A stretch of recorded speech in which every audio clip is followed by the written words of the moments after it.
And to Think That We Thought That We'd Never Be Friends by Mary Ann Hoberman.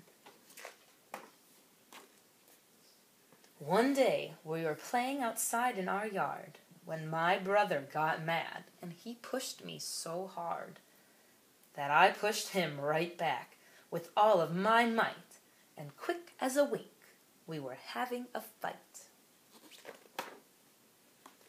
We thwacked and we whacked and we walloped away, and we still might be fighting to this very day, pinching and punching my brother and I, if only our sister had not happened by.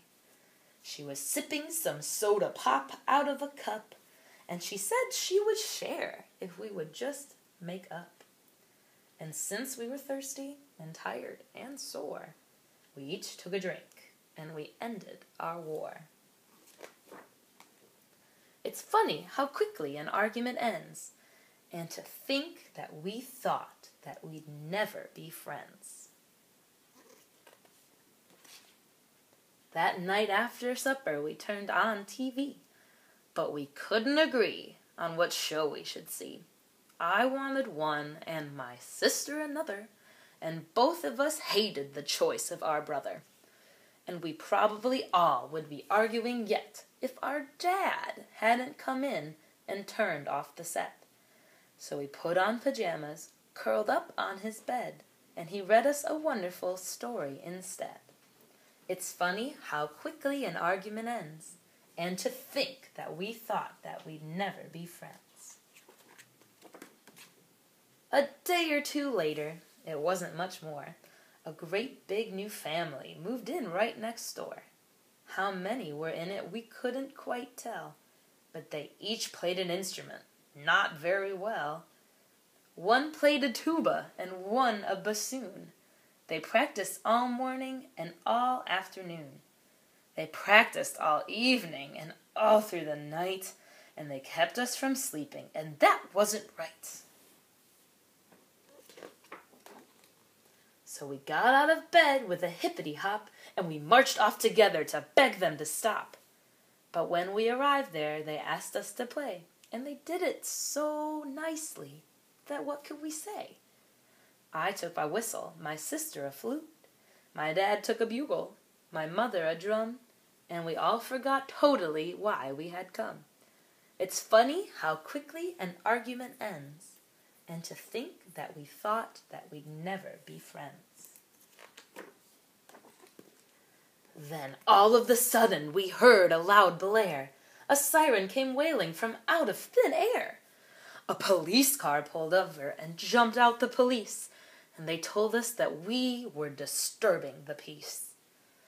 And they said if we didn't stop playing that minute, they'd take us all to jail and put all of us in it. My brother got red and my sister grew pale, and everyone trembled at going to jail. But my mother explained that the noise we had made was because we were practicing for a parade.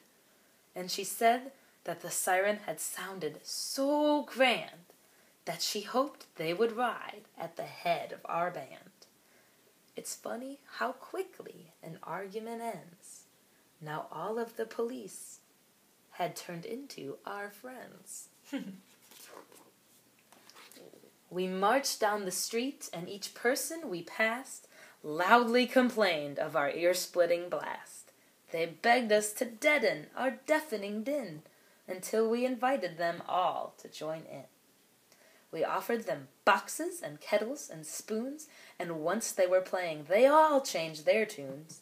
They all were so pleased by the music we made that they became part of our splendid parade. More and more people stepped right into place.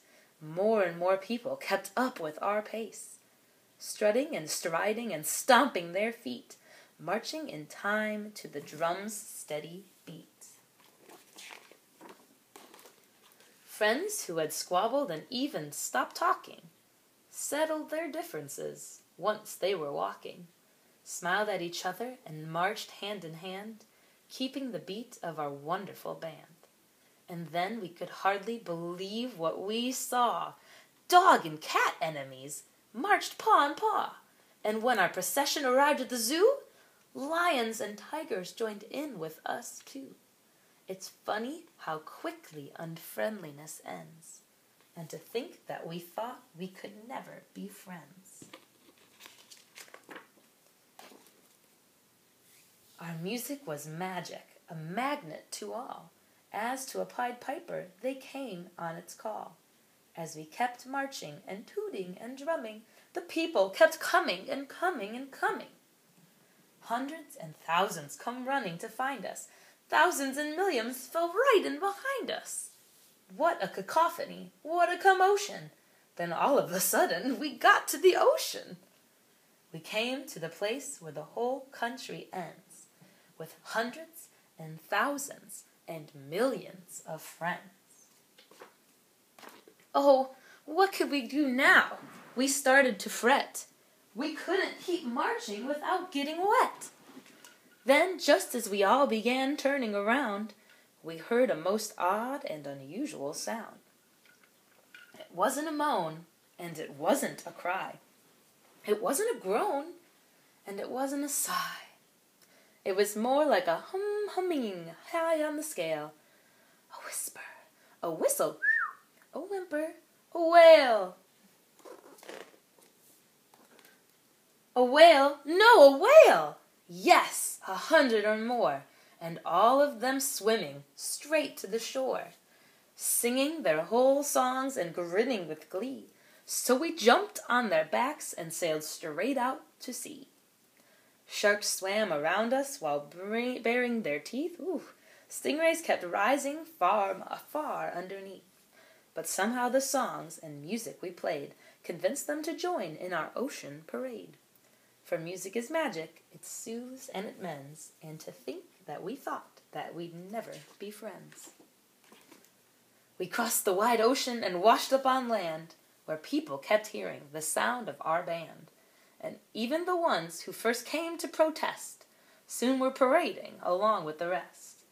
And it's hard to believe, but I swear it is true, by the time we were finished and finally through, and we'd all gotten back to the place we first played, the whole world was marching in one big parade.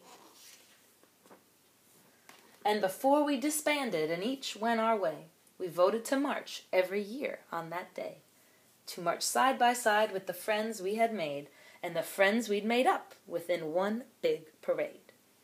And from that day to this, that is just what we do, with the police siren blaring and horns tooting too, with our pots and our pans and our trumpets and drums, and everyone comes. And this is our cheer every year where it ends. Forever and ever we'll always be friends. The end.